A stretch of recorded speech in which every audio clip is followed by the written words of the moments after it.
కాన్పూర్లోని గోవింద్ నగర్ గల్లీల్లో ఒకప్పుడు జరిగిన ఒక అత్యంత చీకటి భయంకరమైన కథను ఈరోజు మనం విశ్లేషించబోతున్నాం.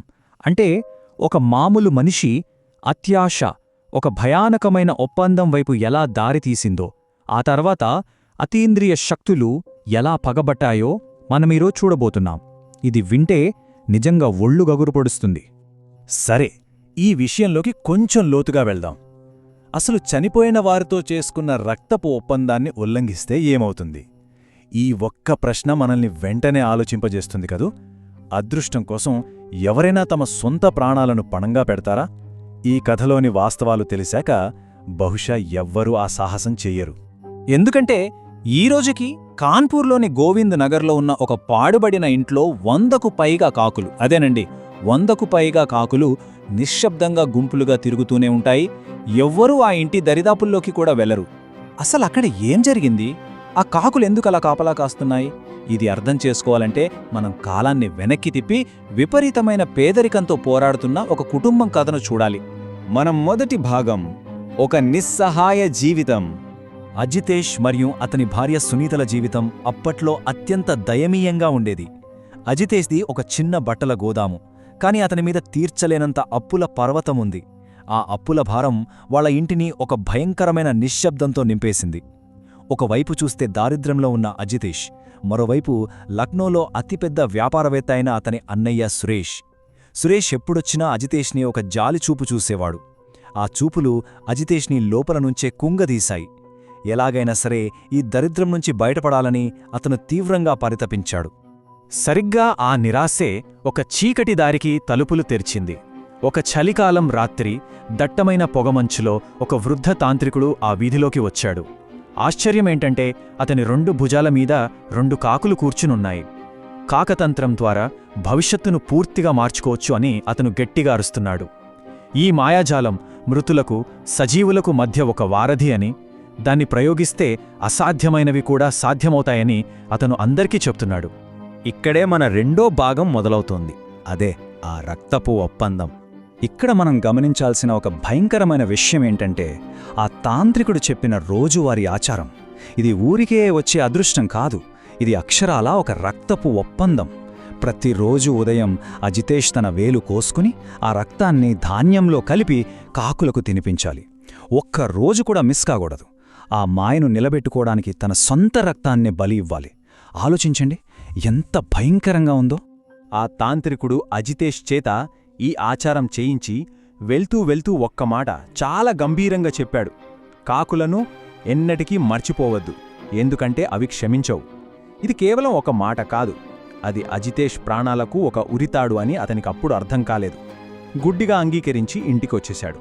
కాని ఆశ్చర్యంగా ఆ ఆచారం వెంటనే పనిచేయడం ప్రారంభించింది. 3 ఏళ్లుగా ఆగిపోయిన ఒక పెద్ద డీల్ ఒక్కసారిగా పూర్తయింది. అజితేష్ దగ్గరికి కట్టల కట్టలుగా డబ్బు రావడం మొదలైంది. అతను ఏకంగా ఒక కొత్త విలాసవంతమైన ఇంటిని కొన్నాడు. ఎన్నో ఏళ్ల తర్వాత సునీత ముఖంలో నవ్వు కనిపించింది.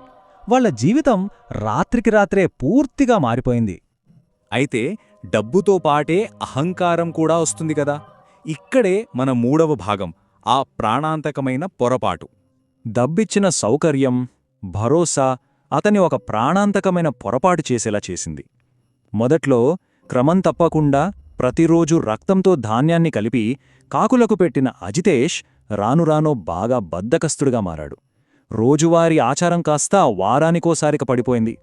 ఆ తర్వాత పూర్తిగా ఆ ఆచారాన్ని గాలికి వదిలేశాడు. ఏ ఆచారమైతే అతనికి అన్నీ ఇచ్చిందో దాన్ని అతను దారుణంగా నిర్లక్ష్యం చేశాడు.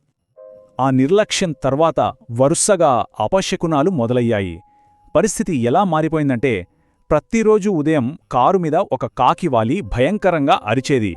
ఇంటి ముందు చనిపోయిన కాకులు కనిపించడం మొదలయ్యాయి. ఆ వెంటే అకస్మాత్తుగా వ్యాపారంలో భారీ నష్టాలు. ఒక పార్ట్నర్ మోసం చేసి పారిపోయాడు. చివరికి బట్టల గోదాము కూడా మంటల్లో కాలి బూడిదైపోయింది. ఎవరో లాకర్ని ఖాళీ చేస్తున్నట్లుగా అతని సంపద మొత్తం వేగంగా నిర్దాక్షిణ్యంగా కరిగిపోయింది. ఇక 4వ భాగం, మళ్లీ చీకటిలోకి. ఆ పెద్ద ఇంటిని నిర్వహించే స్తోమత లేక అజితేష్ కుటుంబం మళ్లీ తమ పాత విరిగిన ఇంటికి తిరిగి రావాల్సి వచ్చింది. అదొక భయంకరమైన పరిస్థితి. వాళ్ళు ఆ పాత ఇంటికి వచ్చేసరికి ఆ ఇల్లు వాళ్లకోసమే ఎదురుచూస్తున్నట్లుగా ఉంది. పైకప్పు, తలుపులు, పక్కనే ఉన్న రావిచెట్టు అంతటా కాకులే.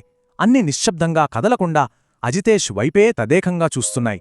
ఆ సైన్యం అతను తిరిగి వస్తాడని ముందే ఊహించినట్లుగా ఆ దృశ్యం అత్యంత భయానకంగా ఉంది. ఆ రాత్రి కిటికీ దగ్గర టప్ టప్ టప్ అని ఒక నిరంతర శబ్దం. ఎర్రగా నిప్పుల్లా మెరుస్తున్న కళ్లతో ఒక కాకి కిటికీ అద్దం మీద తన ముక్కుతో పదే పదే పొడుస్తోంది. అది కేవలం ఒక పక్షి కాదు, అది అతీంద్రియ ప్రపంచం నుండి వస్తున్న ఒక భయంకరమైన హెచ్చరిక లాంటిది. ఇది మనకు ఏం స్పష్టం చేస్తుందంటే, ఆ క్షుద్ర భయం అజితేష్తోనే ఆగిపోలేదు, అది తర్వాతి తరాన్ని కూడా పట్టుకుంది.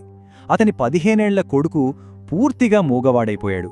పగలు రాత్రి కేవలం నల్ల కాకుల బొమ్మలు గీస్తూనే ఉన్నాడు. ఎంతలా అంటే ఆ నల్లరంగు క్రేయాన్ల వల్ల అతని చేతులు కూడా పూర్తిగా నల్లగా మారిపోయాయి. ఇక సమయం మించిపోయిందని అజితేష్కు అర్థమైంది. అతని మెడపై పక్షుల ముక్కులతో పొడిచినట్లు నల్లటి గుర్తులు రావడం మొదలయింది. భయంతో మళ్లీ వేలు కోసుకుని రక్తంతో కూడిన ధాన్యాన్ని పెట్టాడు. కాని ఈసారి కాకులు దాన్ని తినలేదు. దారితోచక ఆ తాంత్రికుడి కోసం పరిగెట్టాడు. కాని తీరా అక్కడికి వెళితే ఆ గుడిసె పూర్తిగా పాడుబడిపోయి ఉంది. లోపలికి వెళ్లి చూస్తే ఆ వృద్ధ తాంత్రికుడు సగం చచ్చిపోయి నేలమీద పడియున్నాడు. అతని శరీరం మొత్తం కాకుల గోళ్లతో ముక్కులతో చీల్చబడి ఉంది. అజితేష్ను చూడగానే ఆ తాంత్రికుడు అరిచాడు, మూర్ఖుడా, నీవల్లే నాకు ఈ గతి పట్టింది, బయటికి పో, అవి నీ దగ్గరున్నదంతా లాగేసుకుంటాయి. పరిస్థితి పూర్తిగా చేయి దాటిపోయిందని స్పష్టమైంది. ఇక చివరి భాగం అత్యంత భయానకమైనది, కాకుల ఆఖరి ప్రతీకారం. ఆ రాత్రి ఇంటికి చేరుకున్న అజితేష్కు జరగబోయే ఘోరం గురించి ఏమాత్రం ఊహలేదు. అకస్మాత్తుగా సునీత గట్టిగా అరిచింది. కొడుకు గదిలోకి వెళ్లి చూసేసరికి ఒక పక్షి ప్రాణం పోతున్నప్పుడు ఎలా గిలగిల కొట్టుకుంటుందో ఆ కుర్రాడు అలా కొట్టుకుంటున్నాడు. కళ్ళు ఎర్రగా మారిపోయాయి, ముఖం నల్లబడి పెదవులు కాకి ముక్కు ఆకారంలోకి వక్రీకరించబడ్డాయి. అమాంతం అతను తన సొంత తండ్రి మీదకే దాడి చేయటం మొదలుపెట్టాడు. ఆ వెంటనే వందలాది కాకులు కిటికీ అద్దాలను పగలగొట్టుకుని ఇంట్లోకి చొరబడ్డాయి. సునీత ప్రాణభయంతో చూస్తుండగానే ఆ కాకుల గుంపు అజితేష్ శరీరాన్ని ముక్కలు ముక్కలుగా చీల్చివేశాయి. క్షణాల్లో అతని ప్రాణాలు పోయాయి. అజితేష్ చనిపోగానే అతని కొడుకు స్పృహ తప్పి మళ్లీ మామూలు మనిషి అయ్యాడు. ఆ రాత్రే సునీత తన కొడుకుని తీసుకుని ఆ ఇంటిని వదిలి పారిపోయింది. అజితేష్ ఇల్లు ఈ రోజుకు ఒక శిథిలమైన భవనం. అయితే అప్పును రక్తంతో చెల్లిస్తే ఆ కాకుల గుంపు గోవిందనగర్లోని ఆ పాడుబడిన ఇంటిని ఎప్పటికైనా వదిలివెళుతుందా? అత్యాశకు పోయి అడ్డదారులు తొక్కితే ఎలాంటి మూల్యం చెల్లించుకోవాలో ఇది మనల్ని తీవ్రంగా ఆలోచింపజేసే చీకటి నిజం. ఆలోచించండి.